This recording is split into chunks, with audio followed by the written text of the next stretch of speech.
So this XO-1 splitter was quite difficult to retrofit to the ARRMA Senton chassis. You can see here I've got a lot of Gorilla Tape putting this together. Problem is the arms. If you notice, they actually are right there. And this tunnel right here, if I left it, I couldn't get those to sit right. So it's actually cut out all the way to here. Okay, but this is some Gorilla Tape. I folded it in half and then stuck it on here. And if you notice, this piece that's left has a little kick up. So I'm hoping the airflow will flow through and not be restricted by the A-arms. Now the XO-1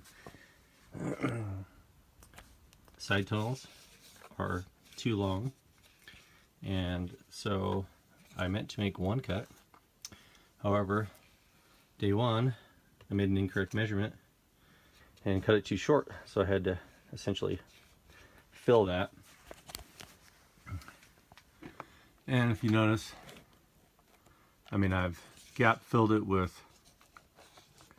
some glue, and actually took a razor blade and just shaved off the raised stuff.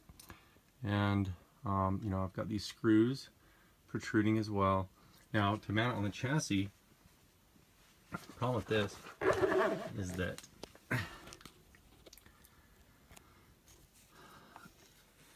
to allow the gearing that I want, which is a 42, I have a 42, it goes right to the edge of the chassis, which has an angled side to it.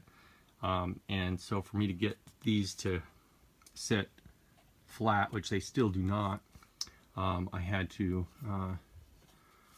put some spacers in there and raise it up. I wanted these to be perfectly flat with this chassis. However, I would have to mount it a different way, and I was already into it too much. So I did sandwich it, the carbon fiber plates, battery trays with the side splitters. So I do have some of the airflow characteristics of the XO-1. So let me just flip this over.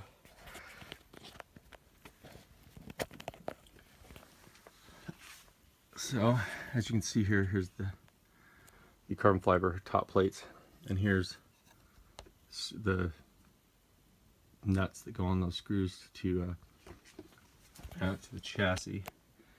One thing I did is under here, actually you can't see it, I did solve some of the protruding screws with these, they're essentially a rivet, a threaded rivet. So this is for 3 mil and it's about 4.5. You drill that out bigger, put that in, screw up from the bottom, and that at least kept it from having a big nut here where the having a nut right here where the battery goes.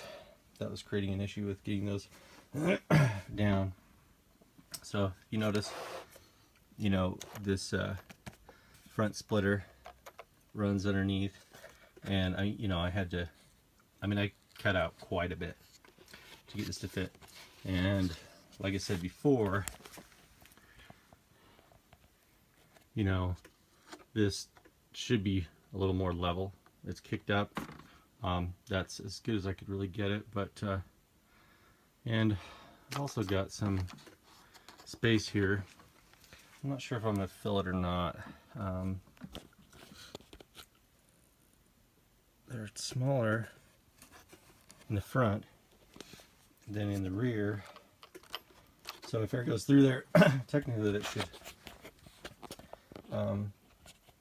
I don't know, not be an issue, but if it blows around the tire, I don't know. Maybe it's, you know, maybe I'm being too anal, but so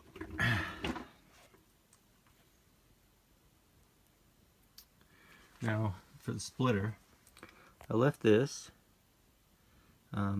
So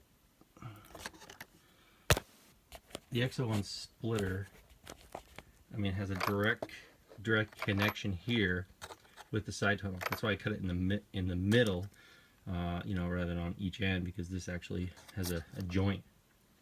But you know, in fitting it, I probably cut out a little too much. But yeah, that's what I've got going here. So I mounted it up here with some zip ties because I don't have the correct mounting holes. The ones up here actually happen to work out pretty well with the bumper mount holes here. This is not part of it. I mean, this piece actually came to a helping hands, you know, that holds the alligator clip ball joint. That's one of those pieces. These other little plastic pieces were just an arm apart from probably a Fury that I had. But anyway, it actually works pretty well, very well actually. I did use the splitter, got that to fit.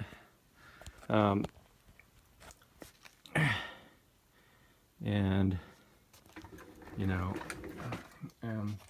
you'll also notice that it kicks up a bit, and that is because of the actual chassis plate. And you know, I have this all taped so you can't see it, but the chassis plate in the front actually comes up quite a bit. I think the XO-1 is slightly angled, so I actually, let me just flip this back over.